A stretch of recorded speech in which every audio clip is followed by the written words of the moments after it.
Damos inicio a la edición estelar de Mundo Cristiano. Mi nombre es Kevin Valverde, un gusto tenerles acá. Iniciamos con los titulares de hoy. Israel lanzó una operación militar en Irán generando tensión en Oriente Medio. Además, ¿por qué Israel realizó este ataque y por qué Irán es una amenaza? Analizaremos este tema en esta edición. Y el evangelista Jimmy Swaggart se encuentra en estado crítico y su familia pide oración. Le contamos de esto y mucho más en esta edición. Israel e Irán están en guerra, poniendo en tensión al mundo entero.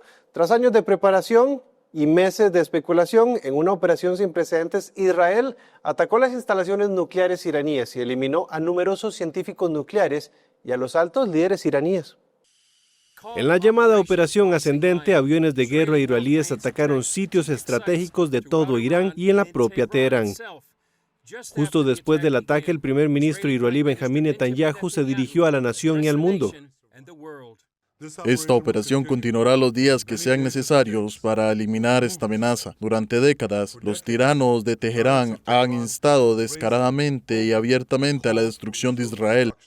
Han respaldado su retórica genocida con un programa para desarrollar armas nucleares. Advirtió que Irán estaba al borde de esas armas nucleares. En los últimos meses, Irán ha tomado medidas inéditas para convertir este uranio enriquecido en armamento. Si no se detiene, Irán podría producir un arma nuclear en muy poco tiempo. Podría ser un año, podrían ser unos pocos meses, menos de un año. Esto representa un peligro claro y presente para la propia supervivencia de Israel. El presidente Trump había dado a Irán 2 meses y 60 días para negociar el fin del programa nuclear. Ese plazo venció el jueves e Israel atacó al día 61. El secretario de Estado estadounidense Marco Rubio anunció que Estados Unidos no participará directamente en el ataque. Trump, en una publicación de Truth Social, afirmó: "Seguimos comprometidos con una solución diplomática al problema nuclear de Irán", y añadió que Irán primero debe abandonar por completo la esperanza de obtener un arma nuclear. Las fuerzas de defensa de Israel anunciaron que sus aviones de guerra atacaron objetivos por todo el país. Videos en línea desde Irán mostraron las consecuencias de las explosiones en los centros nucleares como Natanz, Isfahán y otros. Las FDI también anunciaron la eliminación de altos líderes iraníes, incluyendo al comandante de las Fuerzas Armadas Mohammad Bagheri, el comandante de la Guardia Revolucionaria Hossein Salameh y al comandante de Defensa Aérea Ghulam Ali Rashid. Las FDI y el Mossad también eliminaron a varios científicos nucleares clave.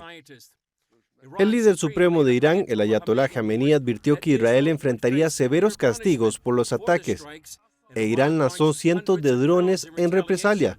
Pero las FDI anunciaron que la mayoría de ellos fueron destruidos. El doctor Amir Hamidi, experto en terrorismo global, nacido en Irán, le contó a CBN News lo que se escucha dentro de Irán. Muchos iraníes, especialmente en grandes ciudades como Teherán, Isfahan, Shiraz y Mashhad, pueden guardar silencio en público, pero en privado existe una sensación de alivio. Un sector cada vez mayor de la sociedad culpa al régimen de arrastrar a Irán a la guerra y al aislamiento internacional mediante el secretismo de sus ambiciones nucleares. Hamidi dijo que muchos iraníes esperan que este pueda ser el principio del fin del régimen. Dicen que se les acabó el tiempo, sus armas están comprometidas, sus secretos expuestos y su colapso ha comenzado. El tiempo apremia y veamos qué sucede. Todos esperan que esta pesadilla termine y que la tiranía de la República Islámica termine.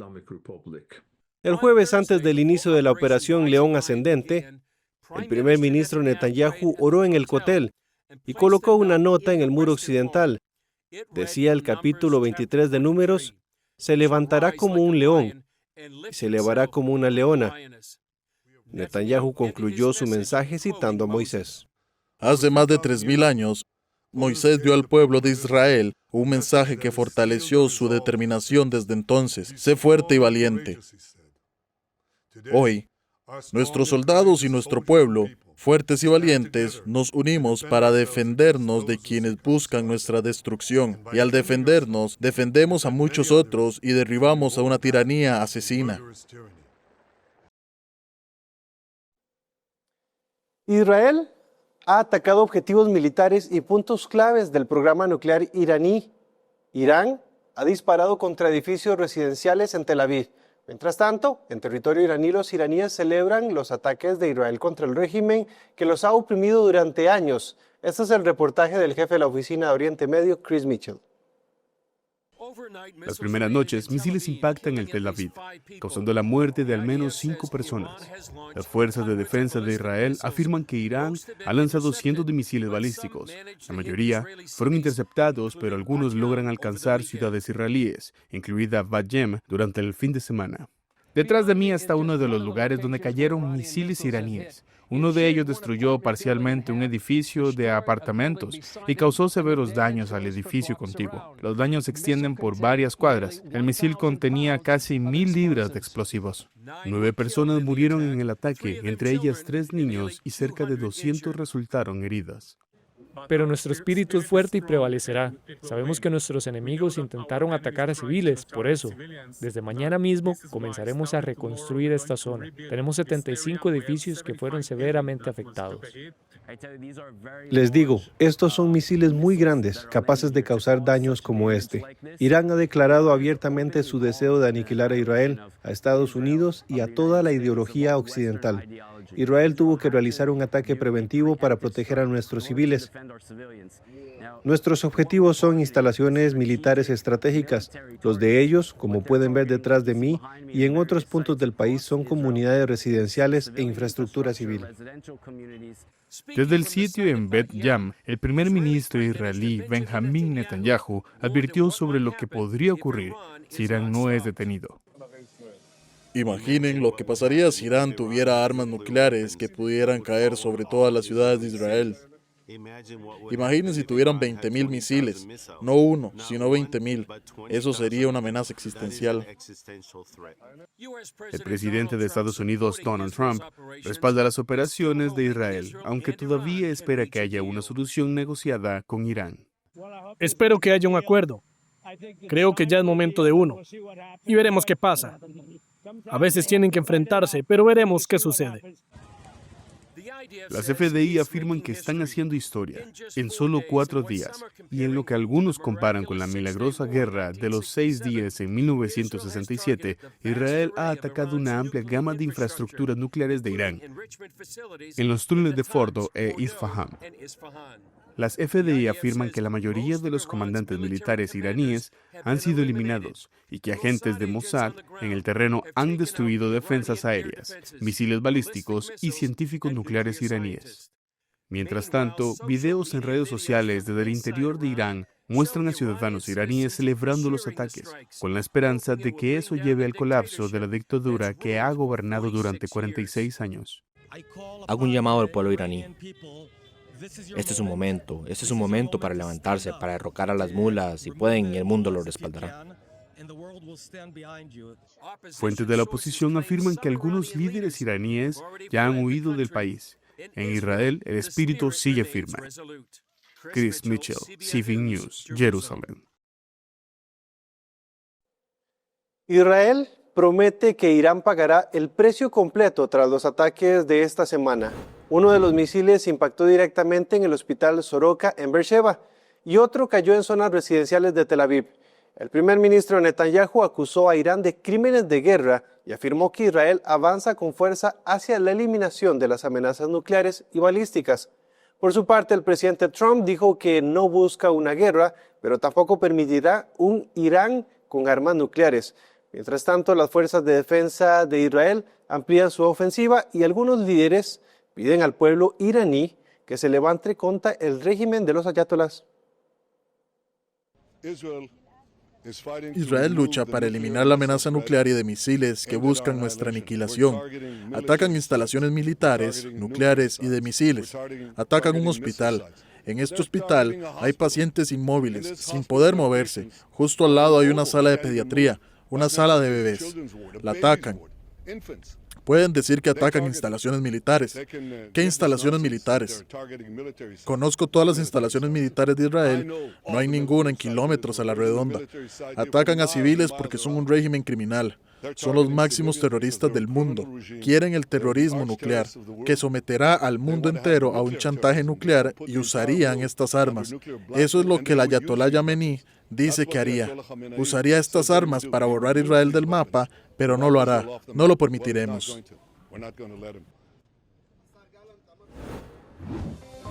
¿Por qué Irán no debe tener un arma nuclear? Analizamos el tema al volver de la pausa.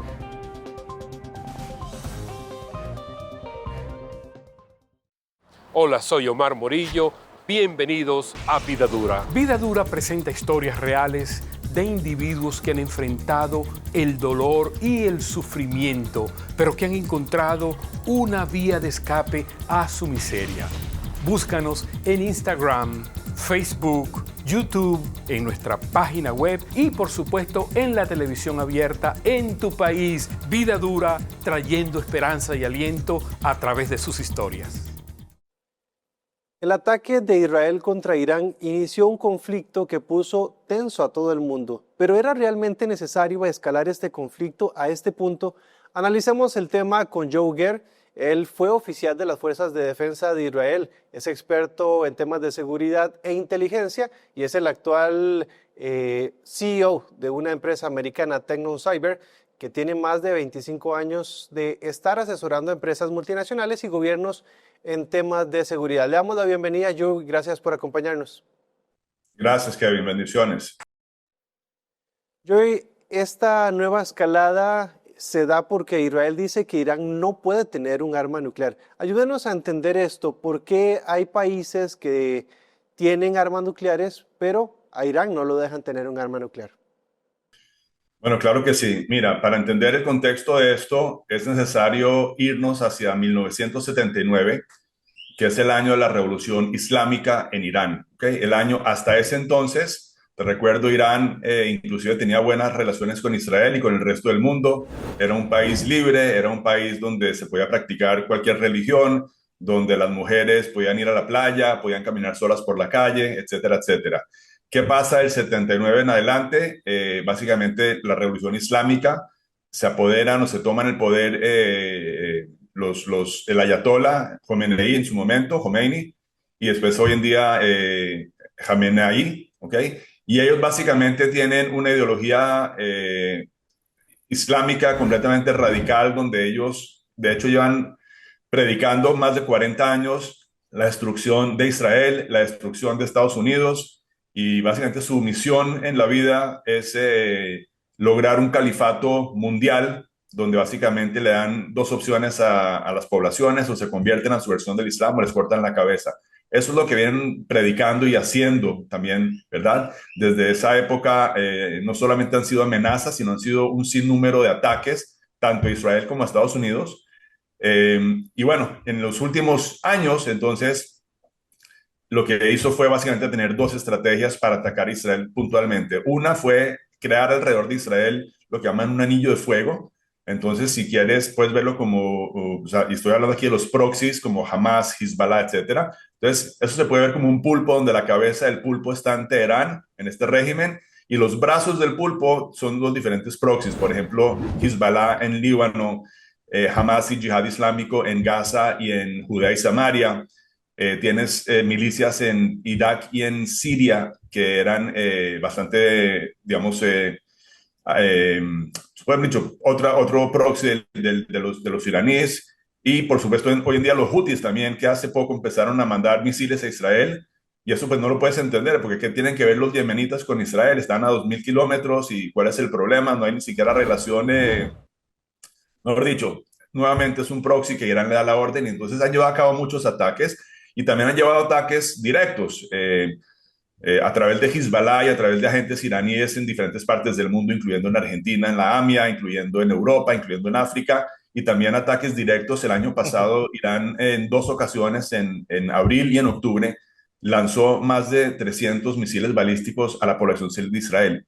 Entonces, esa era una estrategia, digamos, cansarla y pegarle y hacerle daño a través cinético de sus proxies. Y la otra estrategia era básicamente conseguir un armamento nuclear para poder usarlo, y primero contra Israel, después contra el resto del mundo para poder llevar a cabo nuevamente su califato mundial. Entonces, esas son las dos cosas que han pasado. De hecho, Irán también fue el arquitecto, digamos, de la masacre de Hamas del octubre 7 del 23.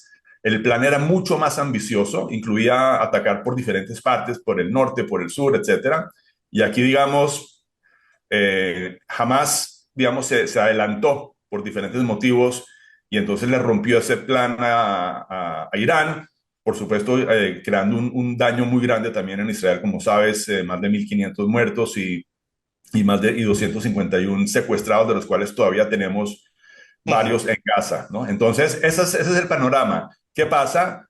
En los últimos semanas se sabe de unos reportes donde básicamente la Agencia Internacional de Energía Atómica publica un reporte y también es corroborado por la inteligencia israelí y la inteligencia de otros países occidentales, diciendo que Irán está básicamente llegando a un punto de no retorno en el tema nuclear y que es imperativo, digamos, pararlo. Entonces, es ahí donde se lleva a cabo este ataque preventivo por parte de Israel. Lo pueden ver realmente como un David versus un Goliat, porque Israel, digamos, un país de 9 millones de personas, Irán tiene 90 millones y es un territorio 80 veces más grande que Israel. Así que bueno, Irán es una potencia y está en este momento Israel haciendo lo que puede para remover esa amenaza existencial que le presentaba tener un Irán nuclear. Joey, ¿qué tan avanzado es el poderío militar de Irán? Porque hemos visto que el domo de hierro se ha saturado y misiles han logrado tocar territorio en Israel. Sí, bueno, Irán es una potencia de esa región, una potencia regional, tiene un ejército y un programa de misiles balísticos muy grande, ¿verdad? De hecho, una de las dos, digamos, misiones que tiene Israel en este momento es, por un lado, desmantelar o atrasar significativamente el programa nuclear, pero también pegarle y desmantelar el programa de misiles balísticos, porque como ves, cada misil de esos que tiene entre 500 y 1.000 kilos de explosivo, pues puede hacer mucho daño. Aquí realmente se ha visto en 6 días, o creo que llevamos 6 o 7, se han disparado, dicen, más de 450 misiles balísticos de Irán a Israel, más de 1.000 drones. Y como dices tú, no todos han sido parados. Desafortunadamente, más o menos un 5% ha logrado entrar. Y bueno, ha hecho mucho daño. Te doy aquí también la diferencia, digamos, que no debería pues ya sorprender a nadie, que Israel, digamos, en sus ataques es muy puntual en pegarle a blancos del régimen, blancos militares y blancos del régimen, y por el otro lado tienes a Irán dándole básicamente targeting o tratando de pegar y causar cuanto más daño a la población civil. Entonces es un problema grande. Estamos en buenas manos con el ejército y la fuerza aérea israelí y la inteligencia, y más que todo estamos también, por supuesto, con la mano de Dios protegiéndonos y protegiendo al mundo de estos tiranos que tanto daño han hecho y nos quieren seguir haciendo. Háblenos de este tema porque esto es interesante. ¿Por qué? Como lo mencionaba usted, Irán es una potencia. ¿Por qué Israel tiene la seguridad de enfrentar a un gigante con tanto poderío militar? ¿De dónde sale esa seguridad que tiene Israel? Así es, Kevin, pero bueno, como conoce ya la historia del pueblo de Israel, nos ha tocado hacer esto ya en diferentes generaciones, y pues al final del día, cuando tú no tienes una alternativa, digamos, la alternativa aquí era quedarnos quietos y esperar a que Irán obtenga el arma nuclear y la use contra nosotros, haciendo un genocidio nuclear, pues no hay otra que tratar de defendernos y hacer lo imposible por lograrlo. Y yo te voy a contar dos cosas, o una cosa, pues, el arma secreto de Israel, ¿sabes cuál es? El arma secreto de los guerreros de Israel son 3. Está aquí, está acá en el corazón, y está nuevamente de que el santo bendito sea nos está protegiendo y está guiando a nuestros soldados a hacer lo que tienen que hacer para proteger al pueblo de Israel y por ende proteger también al resto del mundo. Conversamos con Joey Guerra, él es analista en seguridad y armamento, además de terrorismo. Nos comentaba sobre un panorama de lo que está ocurriendo en Israel. Joey, rápidamente, ¿cómo puede la gente seguir todo el trabajo que está haciendo usted en redes sociales? ¿Cómo lo pueden buscar? Claro que sí. Bueno, yo publico estas entrevistas casi siempre en YouTube, y hace poco arranqué con un canal de X, de Twitter. Entonces, yo creo que es más fácil que decirlo, que pongas ahí el handle, como se llama, para que quien quiera me pueda seguir. y me puede ayudar a regar la verdad en este mundo de mentiras que venimos viniendo con los medios y el tema social. Perfecto, ahí le dejamos la información, Joy. Muchas gracias por acompañarnos. Muchas gracias, bendiciones. Hacemos una pausa y al volver hablaremos sobre qué ha pasado con la Iglesia Metodista Unida tras el éxodo de cientos de iglesias por diferencias en tema de orientación LGBTQ. ¿Ya viste lo completa que es la app de Superlibro? En esta Biblia encontrarás versiones en muchos idiomas. En español podrás encontrar 3 versiones. También está la opción que te permite escucharla sin tener que leerla. Y lo mejor es que puedes seguir escuchándolo con el teléfono bloqueado. Conforme vas leyendo, verás 4 iconos diferentes en medio de la lectura, que te conectarán con la sección de personajes, respuestas bíblicas, juegos y videojuegos que están relacionados al pasaje. ¡Qué útil!, ¿verdad? Y para hacerla mejor, tienes un buscador donde podrás encontrar tu texto favorito fácilmente. Si aún no tienes esta increíble app, puedes descargarla gratis en Android o iOS. ¿Qué estás esperando? Aprende más de la Biblia con la app de Superlibro.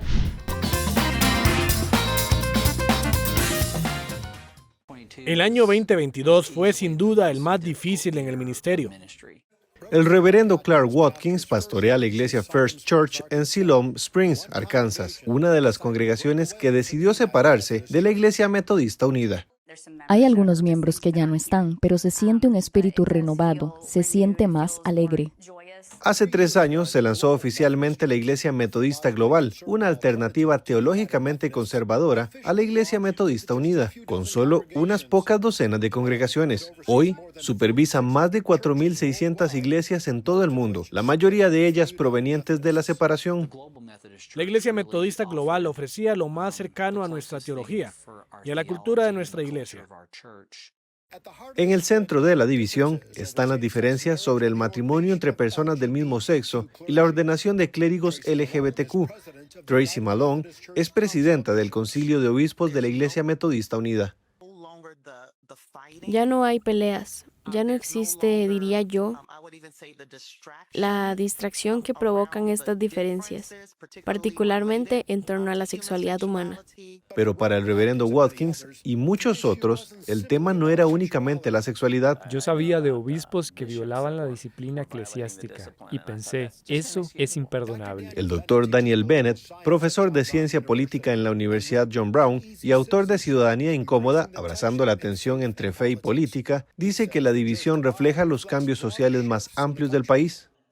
Este es un ejemplo claro de cómo las expectativas culturales y los cambios en el entorno social se infiltran en las generaciones. No es que las iglesias estén liderando estas conversaciones en la cultura general. Diría que, más bien, es la cultura la que está moldeando estas conversaciones dentro de las iglesias. En los años posteriores a la división, First Church ha experimentado un crecimiento significativo. Vimos el primer año un aumento del 15% en la asistencia, otro 13% el año siguiente, y creo que este año fue más de 10%. Los primeros 10 minutos en el santuario, ¿lo sentiste? Es un ambiente completamente distinto a cuando era solo un club social que no funcionaba. Y el crecimiento no es solo local. El reverendo Watkins ahora supervisa 300 iglesias afiliadas y dice que está viendo un aumento general en la asistencia, los bautismos y las confesiones de fe. Por su parte, la Iglesia Metodista Unida sigue avanzando. En mayo presentó una nueva declaración de misión: amar con valentía, servir con alegría y liderar con coraje. Esto significa que abraza e incluye a personas de toda edad, nación, raza, género y estilo de vida. El enfoque inclusivo de la Iglesia, como el nuevo curso de teología queer, ha provocado un aumento de miembros LGBTQ que buscan ordenarse. Quieren ser un recurso para clérigos y laicos, para ayudarles a entender lo que significa ser queer y cuál es la teología alrededor de este tema. Este tipo de cosas me hacen sentir absolutamente aliviado de que nos hayamos ido.